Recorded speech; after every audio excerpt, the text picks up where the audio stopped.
नमस्कार, आप सभी का बहुत स्वागत है। मैं हूं आपके साथ माजिद अंसारी और आप देख रहे हैं बुलेट 100। तो चलिए खबरों का सिलसिला शुरू करते हैं फटाफट अंदाज में। दिल्ली में बीजेपी के पदाधिकारियों की आज बैठक हो रही है। प्रधानमंत्री नरेंद्र मोदी राष्ट्रीय पदाधिकारियों की इस बैठक में शामिल हो रहे हैं। पीएम इस बैठक को संबोधित करेंगे। यह बैठक शाम 5 बजे तक चलेगी, जिसकी अगुवाई जेपी नड्डा कर रहे हैं। बैठक में पश्चिम बंगाल, केरल, तमिलनाडु, पुडुचेरी और असम को लेकर चुनावी रणनीति पर मंथन किया जाएगा। बैठक शुरू होने से पहले पीएम नरेंद्र मोदी ने दीनदयाल उपाध्याय और श्यामा प्रसाद मुखर्जी की तस्वीरों पर माल्यार्पण कर उन्हें श्रद्धांजलि दी। बीजेपी अध्यक्ष जेपी नड्डा ने माला पहनाकर पीएम नरेंद्र मोदी का स्वागत किया। गुजरात निकाय चुनाव के लिए वोटिंग शुरू हो गई है। अहमदाबाद, सूरत, वडोदरा, भावनगर, जामनगर और राजकोट नगर निगम चुनाव को मुख्यमंत्री विजय रूपाणी के लिए एक परीक्षा के रूप में देखा जा रहा है, जो अगले साल होने वाले विधानसभा चुनाव का मिजाज तय कर सकते हैं। भारत और चीन के बीच शनिवार को 10वें दौर की सैन्य बातचीत हुई। ये बातचीत शनिवार सुबह से शुरू होकर रविवार दोपहर 2 बजे तक करीब 16 घंटे चली। बातचीत के दौरान भारत ने पूर्वी लद्दाख में हॉट स्प्रिंग्स, गोगरा और देप सॉन्ग क्षेत्र में से भी सैनिकों की वापसी पर जोर दिया। मिलिट्री डिसएंगेजमेंट के बीच भारत और चीन अब राजनीतिक चैनलों के जरिए भी हालात सामान्य करने की कोशिश में लगे हैं। जल्द ही एनएस अजय डोभाल और चीनी विदेश मंत्री वांग यी के बीच मुलाकात हो सकती है। टूल किट मामले में गिरफ्तार दिशा रवि के मामले में पटियाला हाउस कोर्ट में सुनवाई पूरी हो गई है। कोर्ट 23 फरवरी को दिशा रवि की जमानत पर फैसला सुनाएगा। कांग्रेस महासचिव प्रियंका गांधी आज यूपी के प्रयागराज का दौरा करेंगी, जहां वो निषाद समुदाय के लोगों से मुलाकात करेंगी। 24 फरवरी को प्रदेश कांग्रेस के प्रभारी अजय माकन जैसलमेर के दौरे पर जाएंगे, जहां वो मरु महोत्सव में हिस्सा लेंगे। चित्तौड़गढ़ के मातकुंडिया में आगामी 27 फरवरी को सीएम अशोक गहलोत किसान आंदोलन के समर्थन में किसान सम्मेलन को संबोधित करेंगे। कांग्रेस विधायक मुरारी लाल मीणा का एक बयान इन दिनों चर्चा में है। दरअसल मीणा ने एक बयान में कहा है कि वो बीजेपी वाले जाने और हमें तो हमारा घर सुधारना है। इस बयान के बाद राजनीतिक गलियारों में खलबली मच गई है। विधायक के इस बयान के बाद अटकलें लगाई जा रही हैं कि कांग्रेस में अभी भी सब कुछ ठीक ठाक नहीं चल रहा है और पायलट गुट के विधायक मुरारी लाल मीणा खुद इस बात को स्वीकार कर रहे हैं। वही विधायक मुरारी लाल मीणा ने यह भी कहा कि सचिन पायलट जनाधार वाले नेता हैं। जम्मू कश्मीर के कुपवाड़ा में शहीद जयपुर के लाल दाता राम जाट का पूरे सैन्य सम्मान के साथ निवारू के मोक्षधाम में किया जाएगा। शुक्रवार को देश के दुश्मनों से लोहा लेते हुए दाताराम ने अपना सर्वोच्च बलिदान दिया। दाताराम जाट की शहादत पर सीएम अशोक गहलोत ने दुख जताया और उन्हें श्रद्धांजलि दी। सीएम ने ट्वीट कर शोकाकुल परिजनों के प्रति संवेदना जताई और कहा कि दुख की घड़ी में हम सब उनके साथ खड़े हैं। पीसीसी चीफ गोविंद सिंह डोटासरा ने भी शहीद को श्रद्धांजलि दी। डोटासरा ने ट्वीट कर दाताराम की शहादत को नमन किया और कहा कि दाताराम के बलिदान के लिए देश हमेशा उनका कृतज्ञ रहेगा। यूपी के कासगंज में सिपाही की पीट कर हत्या करने वाले मुख्य आरोपी मोती सिंह को पुलिस ने आज 3:30 बजे एनकाउंटर में मार गिराया। मोती पर 1 लाख रुपए का इनाम था। पुलिस ने उसके पास से वो पिस्टल भी बरामद कर ली है, जो उसने एसएचओ अशोक से मारपीट के दौरान छीनी थी। जयपुर में लुटेरों ने मानसरोवर के पेट्रोल पंप पर धावा बंदूक के दम पर नकदी से भरा बैग लूटकर फरार हो गए। लूट की वारदात सीसीटीवी कैमरे पर कैद हो गई। दौसा घूसकांड में निलंबित आरएएस अधिकारी पिंकी मीणा आज फिर से जेल चली जाएंगी। पिंकी को शादी करने के लिए हाईकोर्ट से 10 दिन के लिए अंतरिम जमानत मिली थी, जिसकी मियाद पूरी हो चुकी है। जयपुर में पुलिसकर्मी की गुंडागर्दी का वीडियो तेजी से वायरल हो रहा है। वायरल वीडियो में किराए मांगने पर पुलिसकर्मी बस के कंडक्टर को मारने की धमकी दे रहा है। भरतपुर में लड़की से छेड़खानी को लेकर 2 पक्षों में विवाद हो गया, जिसके बाद दोनों पक्षों में पथराव और फायरिंग हुई, जिसमें 6 से ज्यादा लोग घायल हो गए। भिलवाड़ा के मंडल पुलिस ने किरिया निवासी किराड़ा व्यापारी से लूट का खुलासा करते हुए 4 आरोपियों को गिरफ्तार किया है। पुलिस ने इनके पास से 1,70,000 रुपए, 1 कार और 2 मोटरसाइकिल भी जब्त की है। चूरू के सालासर में 2 बाइक की भिड़ंत में बाइक सवार एक शख्स की मौत हो गई है, जबकि दूसरा घायल हो गया है। मृतक का नाम राजकुमार प्रजापत था, जो तोलियासर का रहने वाला था। भरतपुर के बयाना में ट्रैक्टर की चपेट में आने से मजदूर की मौत हो गई है। बताया जाता है कि रंजन मजदूरी करने गया था, तभी रास्ते में यह हादसा हो गया। कोटा पुलिस ने सट्टे के खिलाफ कार्रवाई करते हुए 10 से ज्यादा आरोपियों को गिरफ्तार किया है। इनके पास से 32,906 रुपए बरामद हुए हैं। टोंक में पुलिस ने नशीले पदार्थ पर कार्रवाई करते हुए गांजा बेचते एक युवक को गिरफ्तार किया है। युवक के पास से 245 ग्राम गांजा बरामद हुआ है। अलवर की एक लड़की ने एक युवक पर दुष्कर्म का आरोप लगाया है। पुलिस ने मामला दर्ज कर जांच शुरू कर दी है।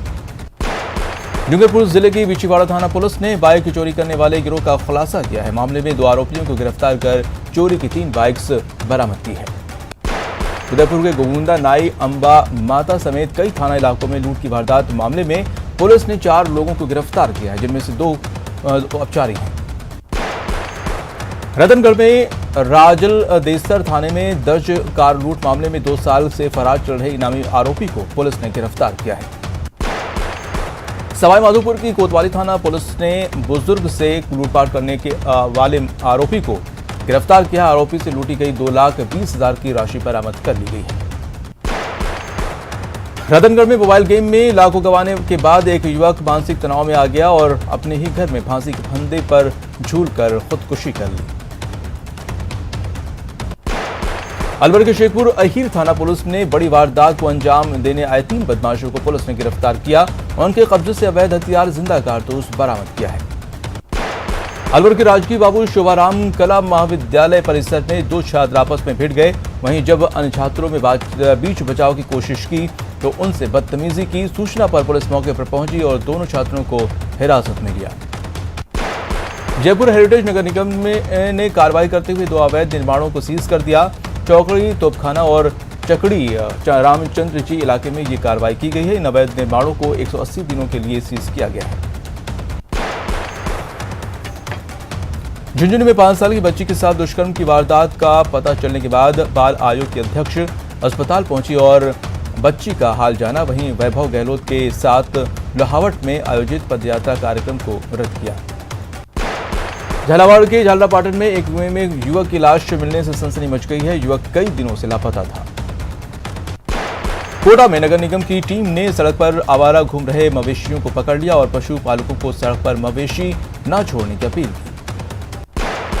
श्रीगंगानगर के सूरतगढ़ बीकानेर नेशनल हाईवे 62 पर 2 ट्रकों में भिड़ंत हो गई। ट्रक सवारों को मामूली चोटें आई हैं। सूरतगढ़ की सिटी थाना पुलिस हादसे की जांच कर रही है।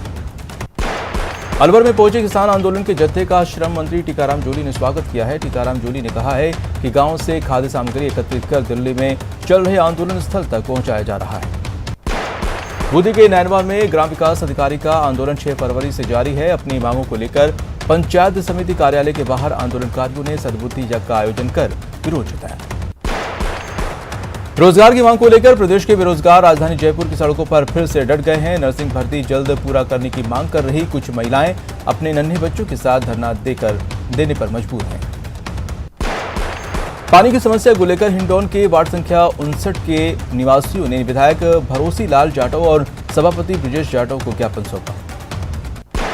अलवर के रामगढ़ में स्टेशन रोड पर गंदा पानी जमा है। इसको लेकर बीजेपी नेता ज्ञानदेव आहूजा ने धरने की चेतावनी दी है। चूरू के सुजानगढ़ में सुलझा जिला बनाने की मांग को लेकर लोगों ने महात्मा गांधी की प्रतिमा के पास प्रदर्शन किया। किरौली के हिंडौन में पेयजल की समस्या से परेशान वार्डवासियों ने विधायक को ज्ञापन सौंपा। बाड़मेर दौरे पर पहुंचे मंत्री हरीश चौधरी ने कई गांवों में सभाएं की और हर घर को पेयजल से जोड़ने का भरोसा दिया। पूर्व शिक्षा मंत्री वासुदेव देवनानी राजसमंद पहुंचे। उन्होंने महंगाई, क्राइम और शिक्षा नीति में बदलाव पर कटाक्ष किया। साथ ही कहा अगले उपचुनाव में चारों सीट पर बीजेपी की जीत निश्चित है। बीजेपी ओबीसी मोर्चा के प्रदेश उपाध्यक्ष बनकर हुक्मचंद सोनी पहली बार बीकानेर पहुंचे, जहां उनका कई जगह स्वागत किया गया। इस दौरान उन्होंने कहा ओबीसी मोर्चा के सदस्यों के काम करने की पूरी कोशिश करूंगा। झुंझुनू बार एसोसिएशन के चुनाव संपन्न हुए। पूर्व में बार के अध्यक्ष रहे विजय कुमार ओला को अधिवक्ताओं ने चौथी बार की अध्यक्षता सौंपी है। करौली में अभिभाषक संघ के अध्यक्ष पद के लिए शनिवार को कोर्ट परिसर में आयोजित हुए चुनाव में देवेंद्र कुमार जैन निर्वाचित हुए हैं। देवेंद्र जैन ने अपने निकटतम प्रतिद्वंदी को 105 मतों से हराया है। हिंडौन में नायक समाज की कार्यकारिणी की बैठक हुई। इसमें समाज के लोगों से नशा, बाल विवाह और मृत्यु भोज जैसी कुरीतियों को दूर करने के लिए अभियान चलाने की अपील की गई। भीलवाड़ा में मनरेगा आयुक्त और शासन सचिव ने जिला कलेक्टर कार्यालय में अधिकारियों की बैठक ली, जिसमें उन्होंने मनरेगा स्वच्छ भारत मिशन और अन्य योजनाओं को लेकर अधिकारियों से समीक्षा की। बांसवाड़ा नगर परिषद की साधारण सभा की बैठक दीनदयाल सभागार में हुई, जिसकी अध्यक्षता सभापति जैनेन्द्र त्रिवेदी ने की। बैठक में साल 2020-21 का संशोधित बजट स्वीकृत कर चर्चा हुई। झुंझुनू के मुक्तेश्वर महादेव मंदिर में सनातन युवा हिंद वाहिनी का गठन किया गया। संत आनंद गिरी महाराज के सानिध्य में गठित इस संगठन का संस्थापक भी आनंद गिरी महाराज को बनाया गया है। मोदी की नैनवा नगर पालिका में नवनिर्वाचित नगर पालिका अध्यक्ष प्रेमबाई गुर्जर ने पदभार ग्रहण किया। समारोह में शिरकत करने आए खेल राज्य मंत्री अशोक चांदना ने नैनवा पालिका को भ्रष्टाचार मुक्त पालिका बनाने का आह्वान किया। झुंझुनू की विद्या विहार पालिका में शनिवार को सदस्य पद के लिए मतदान हुआ। 22 फरवरी को सभी वार्डों की मतगणना होगी। बूंदी में कलेक्टर आशीष गुप्ता ने इंदिरा रसोई का निरीक्षण किया, साथ ही खाना खाकर गुणवत्ता की जांच की। सवाईमाधोपुर जिला कलेक्टर राजेंद्र किशन बाबनवास क्षेत्र के दौरे पर रहे, जहां उन्होंने इंदिरा रसोई और सामुदायिक स्वास्थ्य केंद्र का औचक निरीक्षण किया और व्यवस्थाओं का जायजा लिया। भरतपुर संभागीय आयुक्त पीसी बेरवाल सवाईमाधोपुर के दौरे पर रहे, जहां उन्होंने इटावा बालाजी के दर्शन किए। अलवर में बीजेपी का प्रशिक्षण शिविर आयोजित किया गया। 10 विभिन्न सत्रों में शिविर का आयोजन हुआ। चूरू की सीबीईओ कार्यालय में समग्र शिक्षा अभियान के तहत शिक्षिकाओं का 10 दिवसीय आत्मरक्षा शिविर का द्वितीय चरण शुरू हुआ, जिसकी अध्यक्षता एसीबीईओ डॉक्टर अशोक चांगेड़ ने की। नेत्रदान अनुदान विषय पर कोटा के कई स्कूलों में छात्रों के लिए कार्यशाला का आयोजन किया जा रहा है। शाइन इंडिया फाउंडेशन और जेसीआर कोटा स्टार मिलकर यह अभियान चला रहे हैं। करगिल युद्ध में शहीद हुए ओम प्रकाश बिश्नोई की प्रतिमा का खाजूवाला उपखंड कार्यालय के सामने अनावरण किया गया। 20 सालों के लंबे इंतजार के बाद अब खाजूवाला के शहीद ओम प्रकाश बिश्नोई की भव्य मूर्ति का अनावरण हुआ। राम मंदिर के लिए चंदा जमा करने का अभियान लगातार जारी है। इस अभियान में अजमेर नगर निगम की मेयर ब्रिजलता हाड़ा भी जुड़ी और बाजारों में जाकर व्यापारियों और दुकानदारों से चंदा मांगा। लोगों ने भी मेयर के कहने पर मंदिर निर्माण के लिए खुलकर दान किया। राजसमंद में 24 फरवरी से PP league tennis ball cricket प्रतियोगिता का आयोजन किया जाएगा। प्रतियोगिता कांकरोली के बालकृष्ण स्टेडियम में होगी। इसके उद्घाटन में क्रिकेटर युवराज सिंह मौजूद रहेंगे। स्काउट एंड गाइड स्थानीय संघ हिंडौन ने कोरोना वैक्सीनेशन जागरूकता रैली निकाली। इससे हिंडौन के पीएमओ डॉक्टर नमो नारायण मीणा और कोविड-19 नोडल फील्ड प्रभारी डॉक्टर दीपक चौधरी ने हरी झंडी दिखाकर रवाना किया। कोटा में शनिवार को सीएमएचओ सहित 670 हेल्थ वर्कर्स को कोविड वैक्सीनेशन की दूसरी डोज लगाई गई। कोविड वैक्सीनेशन की दूसरी डोज के लिए जिले में 12 साइट्स पर टीकाकरण सत्र आयोजित किए गए। अलवर में बढ़ते अपराध पर लगाम के लिए जिले में 3 नए थाने बनाने का प्रस्ताव एसपी ने पुलिस मुख्यालय भिजवाया है। भरतपुर के नदबई में कुछ महीनों पहले मृत बालक के परिजनों को सीएम राहत कोष से 1 लाख रुपए की सहायता राशि सौंपी गई। हनुमानगढ़ के नवनियुक्त युवा कांग्रेस जिला अध्यक्ष अशोक कुलाड़िया के पदभार ग्रहण समारोह में जमकर हंगामा हो गया। भरतपुर के ग्राम पंचायत राहरा में तंबाकू नियंत्रण को लेकर ग्राम विकास अधिकारियों की कार्यशाला का आयोजन किया गया। रेलवे ने बांद्रा से हरिद्वार के बीच 24 फरवरी से साप्ताहिक त्योहारी स्पेशल ट्रेन चलाने का निर्णय लिया है।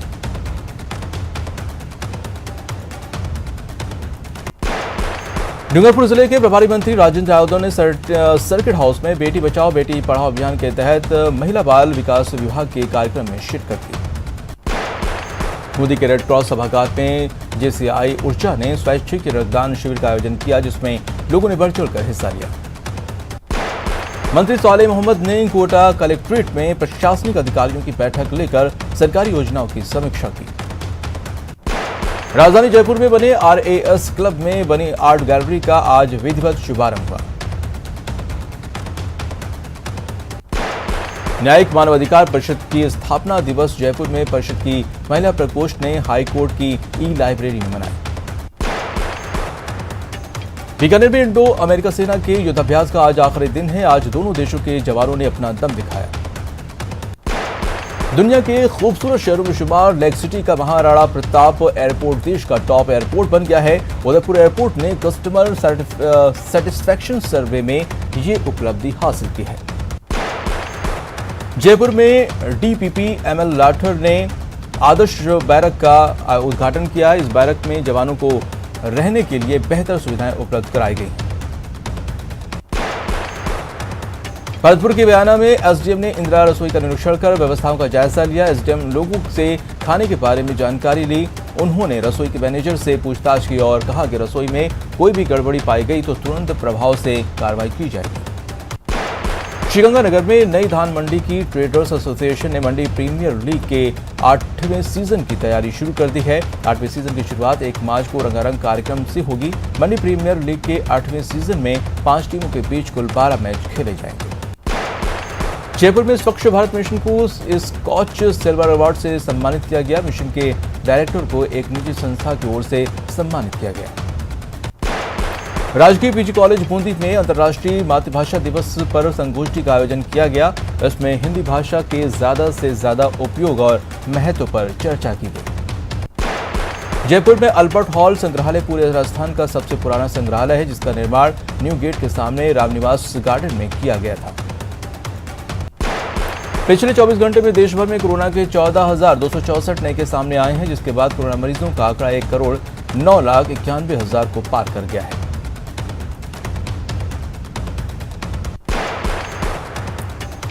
पिछले 24 घंटे में कोरोना से 90 लोगों की मौत हुई है, जिसके बाद कोरोना से मौत का आंकड़ा 1,56,302 पर पहुंच गया है। वहीं पिछले 24 घंटे में देश भर में 11,667 कोरोना मरीज रिकवर हुए हैं, जिसके साथ ही रिकवर हुए मरीजों की संख्या 1,06,89,000 को पार कर गई है। भारत इंग्लैंड के बीच खेले जाने वाले 5 T20 मुकाबले के लिए टीम इंडिया का ऐलान कर दिया गया है। टीम में कप्तान विराट कोहली की वापसी हो गई है। T20 सीरीज के लिए ईशान किशन, सूर्य कुमार यादव और राहुल तेवतिया को भारत की 19 सदस्यीय टीम में चुना गया है। भुवनेश्वर कुमार की भी टीम में वापसी हुई है।